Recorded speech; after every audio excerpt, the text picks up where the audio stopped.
আপনার কাছে অনেক টাকা থাকতে পারে, দামি বাড়ি থাকতে পারে, দামি গাড়ি থাকতে পারে, কিন্তু শান্তি সেটা তো এখানে।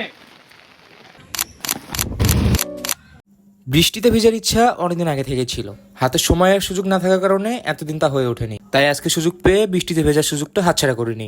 চলে গেলাম রাজশাহী ভার্সিটিতে। গিয়েই আগে সাবাস বাংলার সাথে ছবি তুলে নিলাম, তারপর তুললাম ফুলের সাথে, রাবির সামনে ছবি তুললাম, ক্রিকেট ব্যাট হাতে ছবি তুললাম, প্রিয় দল ব্রাজিলের সাথে ছবি তুললাম। আজকের দিনে সব থেকে ইন্টারেস্টিং পার্ট ছিল এটা। ভাইদের গোসল করা দেখে খুব ইচ্ছা করছিল গোসল করতে, কিন্তু হাতে সময় না থাকায় তার হয়ে ওঠেনি। হবে কোনো একদিন ইনশাআল্লাহ।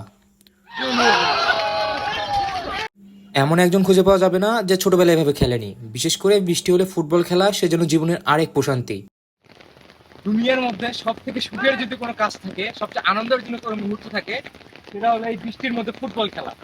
যারা এই বৃষ্টির মধ্যে ফুটবল খেলেছে তারাই জানে এর মজা আসলে কতটুকু। রাজশাহী বিশ্ববিদ্যালয়ের প্যারিস রোড, এই প্যারিস রোডকে সাজানো হয়েছে বিশ্বকাপ ফুটবলকে সামনে রেখে।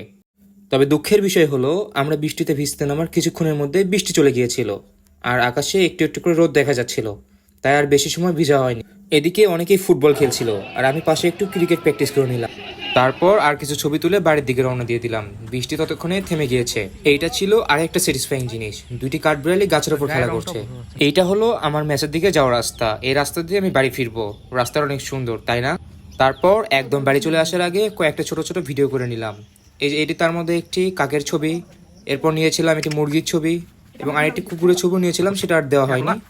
যাই হোক, অনেক অনেক ধন্যবাদ সকলকে শেষ পর্যন্ত ভিডিওটি দেখার জন্য। আর যদি আপনার ভালো লাগে তাহলে একটি লাইক করে যাবেন। আপনার একটি লাইক আমার জন্য অনুপ্রেরণা।